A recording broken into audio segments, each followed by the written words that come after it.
Seneca, number 2 ranked Seneca versus number 3 ranked Algonquin. This will be a delicious game, as they say in some rugby circles. Great kickoff. St. Lawrence, moving the ball really well here. Yeah. Ooh. Some pace. Referee says knock on. Yeah, hit the hands, went down. That's too bad. They had something going there. St. Lawrence out of Kingston is one of the teams that changed their name a few years ago. They used to be the Vikings, and now they are the Surge. I kind of like the logo. It does have a lot of movement in it. It does make you think of a river, which of course they're on. Yep, so here we go. The 2 All-Stars there standing beside each other at the scrum. Carrie Reed putting the ball in, and Ali Arsenault. And Algonquin gets the ball out, and there's some quick, great aggressive defense there by St. Lawrence. No kidding, Kyle. But the referee says nope, he doesn't like that tackle, and it's a penalty advantage. Here we go. Algonquin is probably loving the idea that they won the territory back after that opening kickoff already. Yeah. And there's the speedster that was the player of the game in the first game for Algonquin, but it's a great cover tackle because Dorian Jean-Paul is very fast, aggressive player. A great little move there by Carrie Reed. Got something here. And they've got another edge here. Big run there too. Oh, and did they get the steal? No, they didn't. Oh, another great tackle. No, they did. Ali Arsenault came away from that with the ball, and now she's trying to make a run. And she's still alive. She's in bounds. Got support. She's tiring though. What an offload and great hand to catch that ball. Let go, not held. Okay, it continues. Arsenault again with a knock on. Algonquin, what a pace here to start this game. Oh, that was tremendous. Oh, the knock on by St. Lawrence. And it all started with a great tackle, a great try-saving tackle by the Surge, and then they turned the ball over and turned it into an attack. That's the beauty of this sevens game. Yeah. You can be at death's door 1 second, and the next second you're knocking on the door. That went from about their own 2 meter line, and they have totally flipped the field now. They're down attacking down near the 30 meter zone of Algonquin. It is Algonquin's put in, so we'll see what they do with this second attack of theirs. That was a terrific, great. There's Carrie Reed, and she's got a little crack in the D, no offload option, but they get the quick win. And that was like offside, I think, is what they're going to call it, that breakdown. Yep, penalty offside. Algonquin, unfortunately, I shouldn't say unfortunate. They're a little slight disadvantage having already played this morning. So they're, these games aren't long, like we said earlier, but they definitely take a lot out of you. Yeah, they're very taxing. It's full out for a brief period of time. Oh, looks like a little bit. Oh, no. Loose ball, but picked up again by Algonquin, so they continue the attack. Back out to nearly to midfield. And we'll see what happens here. There's a little crack in the D, and they're across midfield. And there's Arsenault again looking for that steal. When we had them here at the beginning of the year, that was what she did. She stole the ball or she forced a turnover, and then she'd do this. She'd turn and tap quickly on the penalties, and this is how they won the game when they played back in mid-September. Gets it under the sticks, too. Nice now we're work. late October, and it's like a repeat of what happened before. And she finally touches it down. So we're halfway through the first half. It's been a very exciting 3.5 minutes. Unfortunately for Algonquin, their ball carrier got separated from support and was isolated and just set up the steal perfectly for Arsenault. And boy, no hesitation in that girl. The minute she had possession, she knew exactly where she was going and got there and got under the sticks as well to try and make it easier for the kicker. And there's the kick, and it is good. She took quite a bit of space there. I feel like she almost ran out of distance if she could have moved up a bit. It's not like anybody's charging here on these sevens kicks. Everybody already retreats back to where they want to be, get as much oxygen in the lungs as they can. They're not chasing down kicks like we saw in the World Cup quarterfinals with France and South Africa.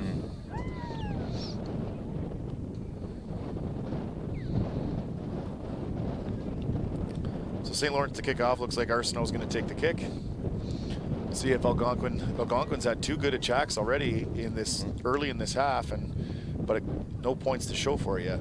Arsenault is a Kingston native. She attended Holy Cross. An excellent kick over the head of Dorian St. Jean-Paul and bounces out of bounds. So it'll be an Algonquin line out, but it's deep in their own territory, well inside their 22. And if St. Lawrence plays organized defense like they did on that first scrum of the game, I think they're going to be looking to really attack and smash here on this Algonquin attack.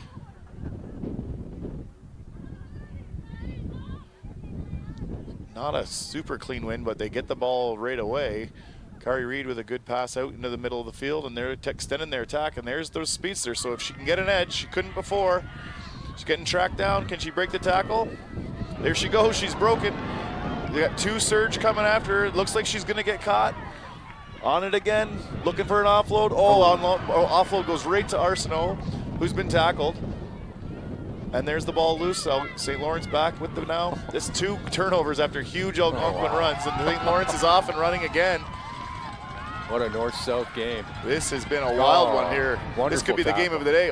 Tackled, and her legs bounce out of bounds. That's a terrific tackle. And I don't think the Algonquin player realizes that the flag went up and that they're going to have to take a line out. So we're coming back, Algonquin line out. Wow, what a change. That went from, we had the line out well inside the Algonquin 22. They had the huge run by Dorian, offloaded it, unfortunately, to the wrong team inside the St. Lawrence 22. That return back almost all the way, so we had probably well over 100 meters of attack there. Running to Trenton and then running back to Foxborough. Yeah, holy. Another good line-out win there for Algonquin. It's on the floor, but they've got the ball. And does Dorian have anything left after that last run? She got bundled up a little bit there, and then it looks like a knock-on by Algonquin. Yeah. Scrum to St. Lawrence. Or you said you know the referee, James Neal. He's doing a terrific job. He's alternating some games with local product. Scott Clarence. We have Johnny Nellis, and Aiden McLean doing the AR jobs for us today. And I'd like to thank those guys for the effort they're putting forth today, as well as the players, of course. Yeah, James Young, referee, doing a really great job. I was lucky enough to get to coach him a little bit a number of years ago now. He was a U16 Ontario player when I coached him then. He played in the Ontario 15s program for a few years. Smart young player, probably smarter than me because he's already transitioned more to refereeing than trying to play. It's much easier on the body. It is. Lots of space here out of these scrums. Let's see what Arsenault can do. She's a dangerous player. Yeah. She got a quick win and pass, so she's not in on this attack, but that is a good run. Hard run there by number 9. And she gets tackled, releases, and jumps up, and referee says play on. There's Arsenault with the ball, got tackled immediately. Both these teams fight feisty here. Here's Dorian Jean-Paul, tackled out of bounds, so we'll get another Algonquin lineup. We won't. It's halftime. That nice run was by Ella Van Hall for St. Lawrence, and she's from Kingston and played her high school rugby at Loyalist Collegiate, LCVI. What an exciting first half there. 5-0 to St. Lawrence, but that's the half of the day so far. It back and forth. We've been inside both teams. End goals is 7-0. Sorry, she made the kick, right? Yeah, that's a great half of rugby. Wow, talk about north-south, east-west, whatever you want to say. They were the turnovers and the quick transition. Both these teams love to go fast, and that's the name of the game in sevens. And we saw on more than one occasion a big run one direction and then a turnover and a giant run the next in the opposite direction. So credit to these players really putting on a great show in this semifinal game. Yeah, and it's been the All-Stars. We got All-Stars on both teams. Caitlin Nauvoo, Megan McCleary, and Ali Arsenault from the Surge, and then Morgan Payne, Elizabeth Siptek, and Carrie Reed, kind of dictating the play for both these teams so far. So there's one local product in the St. Lawrence lineup, Maddie Eden from Trenton. She played her rugby at Bayside. Real big local roster for St. Lawrence. They've got 8 players right from Kingston proper. Port Hope, Ottawa, Sydenham, Ennismore, Inverary also represented. And of course we mentioned that the Algonquin Wolves have some local products in the lineup, most notably Carrie Reed and also Sydney Caird, I believe it is. Yep. Sydney's from Centennial. Yeah, and also Trenton product, Brianna DeMille. So we've got lots of local flavor on the out-of-town teams here as well, not just hometown Lancers. Yeah, so the winner of this right now, looking like the Surge at the half by 7. Winner's going to go on to play the undefeated Durham Lords for the gold medal. The loser will drop into the bronze medal final to play against the host Loyalist Lancers. Algonquin had a pretty convincing win earlier over Seneca, 24-5. In that game, Dorian Jean-Paul was the player of the game. Excuse me. Well, she's the speed burner, that's for sure. But there's been some really good tackles in defense that shut her down. And so far they've kept her and her teammates off the board as we get set, Kyle, to kick off half number 2. And the St. Lawrence Surge of Kingston are up 7-0. Yeah, I can't believe the pace of that half. It was just electric, back and forth. Both teams not waiting on anything to get going again on a turnover or a penalty. Very quick, dynamic play. Quite impressive. Oh, we got some numbers. Thank you, Amy. That's for the Seneca ones. We'll use those in the consolation final, which is coming up next. It'll be Humber versus Seneca for the 5th place consolation final. So Arsenault with the kickoff here to start the second half. Another good kick. Hits the floor, like you said earlier, Bones. Don't like that, but Algonquin does recover, wins the ball. Bit of a contest for it, but Algonquin's in and through, and there's a little offload after contact, and this is the speedster. Didn't catch it clean, and it's going to be a knock on to St. Lawrence. And penalty now, I think. Yeah, he knock on, and then they compounded that problem and turned it into a penalty. That's what I really like about the referee as well. He gives you the signal immediately. He's very demonstrative. Oh, and there's the penalty right back. Wow. Great job on that steal. And there's the tap, and they're up. Like we said, these teams go fast. They're not waiting for anything. No. Oh, loose pass. It's the floor. Algonquin recovers. St. Lawrence through and steals. And there's the penalty. Oh, he says hands on the ground again. He's, like we said earlier, you've got to be very accurate to the ball, or else you're going to be penalized. You must not leave your feet. As soon as a hand or an elbow hits the ground, you're off your feet and no longer have rights to that ball. Nice little show and go. Oh, good tackle. Good run, and the support is pretty quick. Arsenal's not going to have a chance at this one. Oh, I'm thinking, this is a bit of an ugly breakdown. No kidding. And that might have. Guess who? Arsenal again on the ball. From my vantage point, I'm not sure all that was legal, but. It was just such a And there's a penalty now. I don't know if that's a penalty I thought it was, but in the end, Algonquin, I think, gets rewarded here. They've actually slowed it. The pace must be, it's so fast. And this is Algonquin's second game, so Kerry Reed slowing it down a little bit here. Getting the attack they want. If they can move the ball again here, but they don't, so they're going to have to win. It's a good win. Oh, and a little space. Can the support get there? Yeah, looks like. Oh, and the surge right through, yeah. Looked like they came right through and off their feet, but referee says play on, and there's the edge. This is Payne. She scored earlier, and an all-star. Tackled out on the edge. The defense on the corners have been really good. Even when they've had big line breaks, they've been able to defend and cover. Oh, and stolen there by the surge, holding on, so good steal. And you can see now even Arsenault, who typically taps and plays fast, is slowing the pace here as well. Now they're in the lead, so maybe that's a good tactical advantage. They're even going to take the line out.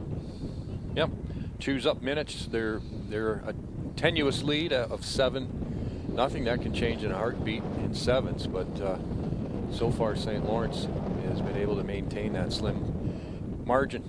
Just over 4 minutes to play here in this second championship semifinal.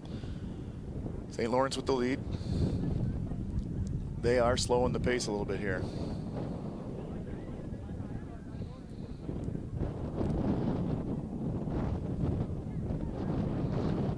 Referees decide to stop the clock. Looks like there's some substitutions coming in. There was someone doing a shoelace, and Arsenault's got the ball on the ground over there. She's not even going to throw it in, so good of the ref to stop the clock. We've got about 4 minutes here. Algonquin's going to need a score and a convert to tie this up. Good line out there by St. Lawrence. Arsenal gets it out into the back line. Lots of space out here, and there's a little loop. Yeah, nice well little tracked, exchange, but yeah. missed the tackle. We got St. John tracking down, makes the tackle, might take her out of, nope, didn't take her out of touch. I thought she was going to try and drag her at that tackle right out of bounds. Not much space there for Arsenal. And now the tackle didn't release, so Arsenal doesn't release because it's like order of operations there. Tackler release, then ball carrier release. Arsenal clever. We talked about this in September. She's a referee, young referee, and so she's got a pretty good understanding of the law book and use them to her advantage there. Well, the Algonquin player argued, and you could tell she was saying, hey, I had equal rights to the ball. Well, true. However, once Arsenal's knees hit the ground, that's a tackle, so you have to release her, and then you can try for the steal. Absolutely. Smart play by Arsenal to not release and just let that go. That can happen sometimes. Young player let go. Referee says, all right, I'll let this play, and happens pretty quick, but well officiated, well played, and rewarded with the penalty. Well, as you said too, Arsenal's not only a good player, but she refs too, so she's got a pretty good idea of the laws of the game. Oh, we got a push over scrum. Well done there by Algonquin's forward group. Yeah. They're gonna need to good tackle. and they call it offside, I think, against St. Lawrence. Yep, good call. Crunching tackle goes for naught as Algonquin gets the ball back. 3 minutes to go. Algonquin's got us. I mean, they want to not make a mistake with the ball, but they've got to kind of apply some pressure here too offensively. And maybe they know better than me. They know what they're doing. Oh, unfortunate knocked on in the tackle. There's that quick turnover and a quick attack by St. Lawrence. They're going to go right away. Algonquin may have earned a penalty. They did, yep. So let's see if they'll go quick. Last time they didn't. They're going, looks like they're taking their time here again. Well, they can afford to because they got the ball in the St. Lawrence end. There's still time, and they're only down by a try. So you might as well figure out what you want to do and try and pull it off. They have to make a change here. They had an injured player who's going off, number 14 for Algonquin. That's Carrie Reed, Belleville native, who looks like she got her thigh dinged a bit. They went for the line out from the middle of the field. I mean, well, they've won their line out so far this game, so they're down close to the surge 22. So near the attacking quarter, and we'll see what happens here. Yeah, look, curious to see what they run off the line. They only need a try. I shouldn't say they only need a try. They need a try to convert to tie this up, and this is a wonderful opportunity for them here.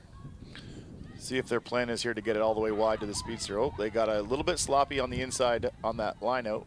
Win the ball on the short, and now it's coming out wide. Arsenault just completely destroyed the scrum half and took the ball during tackling. And we'll go back to another line out. I think that the way that line out unfolded, Kyle, was not planned. It looked like they wanted to come around and get wide, but the ball was kind of messy coming out of the line, and the scrum half tried to make something out of it and went short. Yep.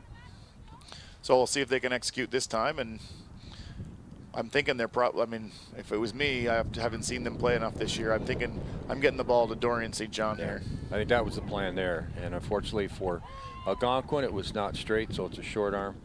Sorry, it's Dorian Jean-Paul. I keep saying St. John. We could call her JP. Yeah. I'm wondering if that maybe is her nickname on the team. Have to ask Dan Goach. So was that not straight? Is that what it was on the line out? Not straight? Yeah. Surge scrum selected. And they're happy to eat up some clock here, I think. Yeah. You know, we're inside probably 1 minute to play. And with a 7-point lead, they're probably going to, I'm thinking they'll try to keep possession here. Last scrum, Algonquin won, and they do it again. Yeah, and now they've got bodies up and ready to attack. And there it is. Oh, St. Jean-Paul. But referee says it was actually kicked. Oh, no, there he comes back to the knock-on. Wow. This is a game where you cannot. So we're going to play, looks like we're going to play one more series of play here, and it's going to be a scrum to St. Lawrence, but that's no gimme. These last two scrums have both been stolen against the head by Algonquin. They just can't afford to make those unforced errors behind by one try. So we'll see if the power of this Algonquin scrum can overpower the surge here again and give the Algonquin Thunder one more chance to score and tie this up on the final play of the game. There they go, and they've done Wow. it. That's 3 straight. That's impressive. Trick. Yeah. That is so impressive. It is. And then the crack opens up. Algonquin, they're going to have to continue on the attack here. Let's see what the Surge do, how they defend. This could turn into an Irish 38-phase drive. Oh, there's the speedster on the edge. Can she get it? Nope. They got to hold on by the great offload. Yeah. Another one inside was there. Oh, a knock on it looks like, and that will end it. Wow. What a game. That is the game of the tournament so far. 7-0 win by the St. Lawrence Surge to go to the gold medal final against the Durham Lords, and they will try to unseat the undefeated Durham Lords in the gold medal championship game. The Algonquin Thunder will go on to the bronze medal final against the Loyalist Lancers. In this game, we've got number 3 from Algonquin, Brooklyn Power, is the player of the game, and number 11 from the St. Lawrence Surge, Ali Arsenault, player of the game there. So in the gold, we've got really interesting East-West, Durham representing the western part of this area from Oshawa against Kingston St. Lawrence, and then it's a divisional bronze final between 2 rivals from the East, Loyalist College playing at home against the Ottawa-based Algonquin Wolves, and as you mentioned, an all-Toronto Conso final coming up, the Humber Hawks and the Seneca Sting. Yeah, impressive day so far. So we've got our 3 finals left, and we'll be back in a little bit to call those exciting games too.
Up next is the consolation final between Algonquin and Loyalist.